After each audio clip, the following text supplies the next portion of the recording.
Lock It Up Media on Twitter. I got a lot to get into, but first, let me tell you about my friends at Stream Studio. It is a multi-camera live streaming platform that allows you to go live in less than 1 minute. It is a video podcasting live webinar streaming platform that allows you to stream to multiple platforms at the same time. So, the World Baseball Classic going on right now. Always a fun tournament. I like when they do it every, 4 years, I believe, right? Where you get the best, maybe not even sure the best, but just the most able and willing to play on different teams. That's cool. It's fun. I enjoy the World Baseball Classic going on, so that always a good thing every 4 years. And the big test for that to me are the pitching staffs. And they've got rules in place, and managers aren't going to push these pitchers. They're going to be pitch limits, pitch count limits, and inning limits for these pitchers to essentially get them ready for the season, which I think is a good structure in that realm. Obviously, we got March Madness here coming up as we got conference tournaments going on, and some teams have already punched their ticket, a lot of the smaller conferences. And I got to give a shout out to my alma mater in Kennesaw State going dancing, which is pretty cool considering a team that won 1 game 4 years ago, 5 games 3 years ago, was under 500 still last year, to win the conference tournament, have a good record, the number 1 seed. They were number 1 seed in the A-Sun, so they deserve to be there. They weren't an 11-20 team that happened to get hot in the conference tournament. No, they were the number 1 team in their conference all year, the number 1 seed, and they go dancing for the first time in program history, which is really cool. I'm really excited to see my alma mater in the Deds for the first time ever. And it's been a really bad basketball program. When I was there, they weren't even close to being relevant in conference at all. So good for them. And that's a great sight to see, especially with Kennesaw State moving to Conference USA here in 2024. So it's getting close. Another year in the A-Sun in the Big South for football and basketball, and then full-fledged Conference USA members. So good for them. Happy for Kennesaw State. We're also going to get into NFL grades. That's right, team grades. We'll get to that a little bit later. College football rule changes. And we're going to talk about Pokemon cards. That's right. You heard me. Got to catch them all, right? So college football had some rule changes proposed. And the actual plan is, the reason for these proposals is to speed up games.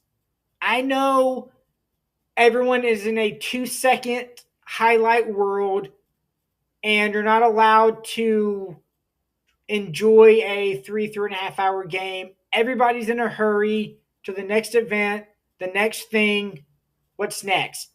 We can't sit there and enjoy the current moment of what's going on in this football game, in this baseball game, now obviously with the pitch clocks and all that to speed up games. Everyone's in a hurry. Everyone's in a rush. So some of the rule changes, no back-to-back timeouts by teams. And, I mean, this one I'm okay with. And this to me is going to favor the offense. Because say you just call a timeout on a big play, you line up in a formation, a lot of times you'll see the defense then call a timeout to counter what the offense is doing for us personnel-wise. Well, now, if in this proposed rule, that might not be the case. Same thing with icing the kickers. That would be another one where you call a timeout to get your kicker in position or whatever, line up the kick. Well, then obviously another team is going to call a timeout to try to ice the kicker. So that's two instances where that wouldn't be the case. You call the timeout. That's another 30 seconds to a minute to slow down the game, shall I say. Like I said, I'm fine with it. It's not that I don't think that's really that big of a deal out of the ordinary. It's like, okay, that's fine. It saves 5 minutes, whatever it is. Another thing too, they proposed no extended plays at the end of the first and third quarters. Obviously, that means untimed downs. So that's proposed to of there would be no more untimed downs, which to me, once again, not that big a deal. Nothing changed, nothing gained, nothing really lost to me in that realm. You go to the second quarter, you go to the fourth quarter. It's so what? This one, other proposed rule, not a big deal to me either. Very much in the NFL realm where clock would still run on first downs until there's 2 minutes left in the game.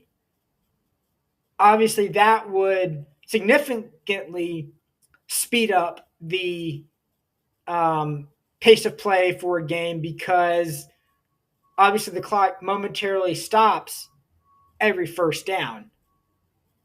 Well, it would turn into, like I said, NFL rules, and there would essentially be less plays in the game because the clock continues to move and continues to roll. So less plays, but if you have a fast-paced offense, you go from 70 plays to 60, 65 game to 55, 50 maybe. I don't know what that would do as far as total amount of plays, snap per offense. I don't know, but to me, that's not that. This rule wouldn't be that big of a deal. I just think it would slow down the offense a little bit because you have to move the chains. They're not going to snap the ball while the time's going to still be rolling while the chains are being moved. So it would slow down the offensive plays without a doubt. But once again, I don't have any issue with it. It's, ho-hum, so what, no big deal. It would just be basically an NFL rule. And then this one, totally in disagreement with. It would almost like change the way football has been played. So the last proposed rule, which I don't see this one passing, would be the clock would still run on an incompleted pass when the ball is spotted. That's ridiculous. And I don't think it makes any improvements to the game outside of it speeding it up. It would be a huge change in the difference in the game for sure. But the only thing it would do would speed it up, and it doesn't really I don't think this really positively affects the game. I think there's a lot more negative to it anyway. And plus, NCAA encourages offense. They want high-scoring shootout games to make it more exciting, more entertaining. That would negatively impact that, to have a rule where the clock still rolls on incomplete passes. So 3 of the 4 I'm fine with to speed up a game since everyone is in a 2-second frame of mind where everything's got to go in a hurry. Funny enough, obviously it's not going to happen, but how come they didn't mention less timeout, less commercials? Why do they not do that? Less commercials during a game. I mean, come on, we know the answer. But, I mean, obviously, of course, that's never going to happen. So, little little fun tidbit right there. We want more revenue. We want the same amount of revenue. We just want the game to go quicker. Duh. From the advertising, from the professional leagues of the NCAA, yeah, of course they do. Makes a ton of sense from their end, right? So I wouldn't be surprised if 3 of the 4 got enforced, or at least 2 of the 4, without a doubt. So, without a doubt, we've got the draft coming up, NFL draft, and that is going to be centered around what it's always centered around: playmakers and quarterbacks. Well, I want to get into the NFL quarterback conversation comparison right now. When it comes to looking at the 2 conferences right now, the AFC and the NFC, to me, in the AFC, you've got 9 quarterbacks. 9 that with confidence, I think can lead your franchise. And to me, that's Allen, Tua, who we've seen a lot of improvement on, and Miami today just gave him that fifth year. So they trust him. The progress and the progression he's seen. Obviously, Joe Burrow, yet Jackson, Deshaun Watson. I think he's going to be fine. He's got to get in game speed and get back in the NFL routine of things. So I think he's going to be fine, and he can lead the Browns because he's a good quarterback. Obviously, you got Patrick Mahomes. I don't need to say anything anymore. Herbert, lights out, incredibly fun quarterback. And then Russell Wilson, who you want to make some question marks. He's had 1 bad season. And that, why would he not be able to right the ship in Denver? They've got money tied to him. He's going to have to. He's got that big contract. He's going to have to figure it out and get back to his ways. Yeah, he looked a little bit cooked last year, but that is a 1-year deal, trying to get comfortable. I think he's going to be fine. I do. Then you've got some wait and sees, to me. You got Mac Jones, wait and see. And then some people want to throw in Tua as a wait and see for the AFC and quarterbacks leading their teams. And why that division is so fun to watch right now. I mean, Allen and Mahomes, Burrow, all duking it out. And then I failed to mention Trevor Lawrence. I don't know how I failed to mention him as well when it comes to confidence. You saw what Trevor Lawrence could do when he had a real NFL coach this year. You could throw him under the wait and see category too, sure, that's fine. But the growth, the build, the upward projection you have with Trevor Lawrence, I think it's all absolutely there for him to continue to make this upward ascend and climb as being a top-tier quarterback in the NFL. And he's going into year 3. So it gives him time to kind of still see continuous development as well. That's why it's such a juggernaut right now in the AFC of, like I said, Allen and Burrow and Mahomes kind of all duking it out. And then you got Lamar Jackson. If Watson can get things straightened out. What's Herbert doing? Can he figure things out? His team figure things out because he's played great. So that's why the AFC right now is in a much better place and situation when it comes to quality football led by the quarterbacks. Then you get to the NFC. To me, it's you got two quarterbacks that could win that you still feel comfortable leading your franchise. And you can maybe throw in three. Obviously, Jalen Hurts, Aaron Rodgers. She's staying with Green Bay. That's another, obviously, we'll see. But I'm going to say yes, he's still with Green Bay. And then Dak. I mean, we've seen his playoff struggles and his up and downs. So that's another one where you could throw in. Wait, do you believe it's a fact? You believe in Dak? I think he can get there. Then you get just the blah of all these guys that are okay, but notwithstanding that, I think can ultimately lead your franchise. The blah, I threw one of the blahs, maybe an exception, in Matt Stafford. Yeah, he was nicked up this year. Didn't play great. Been up and down.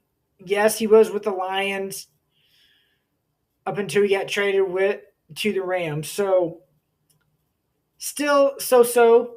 But then you've got people like Daniel Jones, Kirk Cousins, Jared Goff, David Carr, Geno Smith, Kyler Murray. Maybe you're a believer in Kyler. I haven't seen enough with an offensive, innovative guy in Cliff Kingsbury. And then there have been reports, too, that Kyler Murray has an issue of working together and getting along. And so that's been reports out there. Then you get some wait and sees. Justin Fields. Can he develop as a passer, or is he just going to run? Wait and see. Desmond Ridder.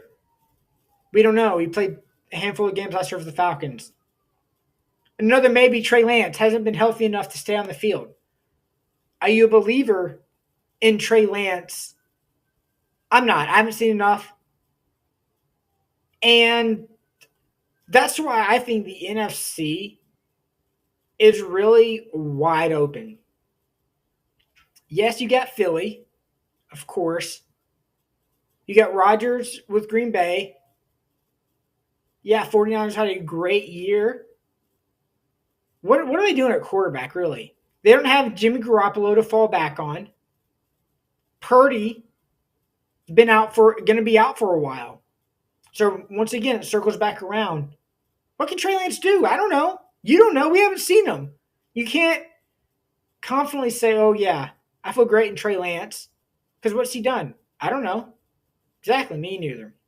So before we get into more potential conference movement, let me tell you about my friends at Stream Studio. It's a multi-camera live streaming platform that allows you to go live in less than 1 minute. It's a video podcasting live webinar streaming platform that allows you to stream to multiple platforms at the same time. Now, once again, it comes back to conference realignment questions of what's going on and where these schools are going. The Big 12, Pac-12 battle is what I like to say it is. There's been rumors, there's been reports. Big 12 is looking at Arizona, Arizona State, Colorado, and Utah. They're called the four corners there, those four schools. And you want to say the connection there. It's kind of funny that they're looking at Colorado to come back to the Big 12 after it left the Big 12 for the Pac-12. So that was kind of a funny one. Arizona, Arizona State, two rivals, state schools, packed them together, come on over. And then Utah kind of slides in there with BYU in-state battles and rivals. The interesting thing about all of this is the Big 12 is not even going after the best Pac-12 schools. Why not shoot for Washington and Oregon?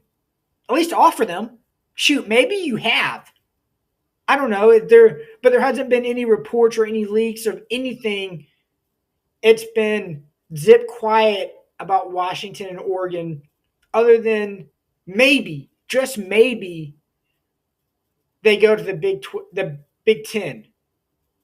Maybe. But there hasn't been any reports or any really notion one way or the other. It's almost looking like they want to try to make this Pac-12 work. But if you're the Big 12, why not go after Oregon and Washington? Demographics, geography doesn't matter anymore. You got Central Florida and Cincinnati in the Big 12 and West Virginia, cross country. So why not try to spread yourself from coast to coast with Central Florida on the East Coast? Then you got Oregon and Washington on the other end. And they're the best schools. I don't get it. I don't understand. Maybe Oregon's really close to or maybe getting in the Big Ten. I don't know, but it doesn't make sense if you're trying to go for the best schools there. Yes, I get Utah, Salt Lake City, no doubt. That's fine. With Colorado, yeah, you get Boulder and you'll pull in Denver. Got it. Arizona, Tucson, come on. And market size, sure, I get Arizona State. You get the Tempe, Phoenix, Glendale, that whole area, sure. But with Washington, you get the Seattle market. Oregon, you get Portland. And they're better schools. That's where I'm really interested to see what Oregon and Washington do when it comes to this matter. So, once again, it's a wait and see. Heck, Big 12 might not even go get anybody. But I think it's really going to hinge on this TV deal that the Pac-12 gets, which is obviously I've talked about coming up soon. Now, I was really interested and intrigued when the NFLPA released this. So they released team report cards from grades of A to an F for 130 players grading NFL teams. So they were grading them out on family treatment, nutrition, weight room, coaches, training staff, training room, locker rooms, and team travel. Players giving their grades. So interesting enough, there's a big report on it with grades. You can go out and find it. But a few things I did want to touch on.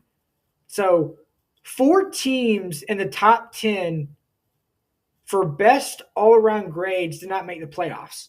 So to me, that just shows me anyway, that just because they're not a playoff team doesn't mean they didn't give them a good grade. So that, okay, that's promising. You're like, oh, okay, that's not bad. Also, 4 teams ranked in the bottom of the NFL made the playoffs. Funny enough, Kansas City was one of those teams ranked and graded in the bottom half of the league in these different categories. Another interesting takeaway for me on this was 7 teams had under 65% where players didn't think their owners would invest to make improvements. I was really kind of surprised by that. I was.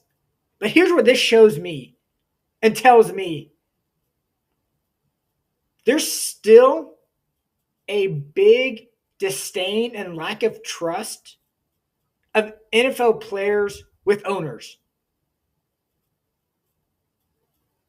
They don't think 7 teams would be believe under 65% would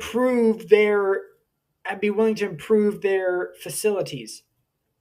Why 65%?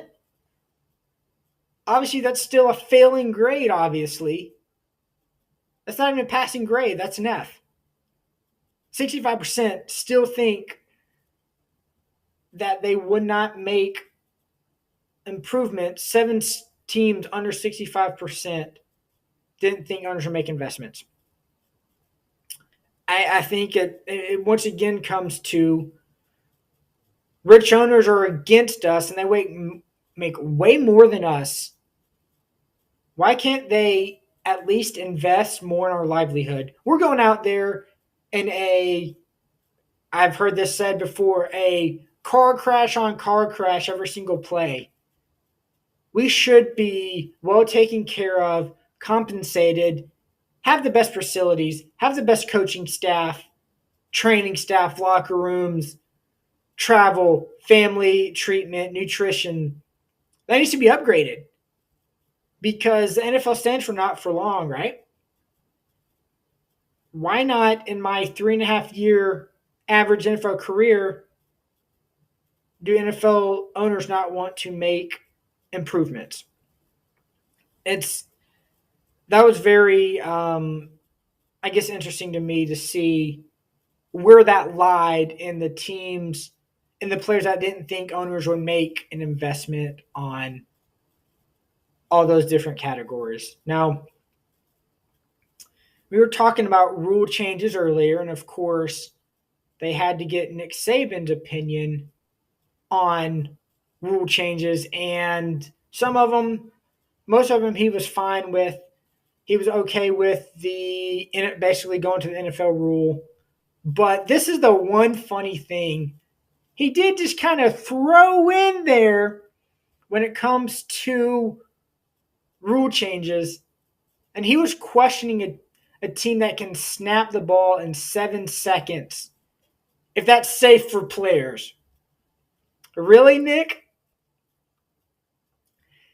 He's questioning spread offenses and hurry up offenses and teams on the go, go, go. Why is he questioning that?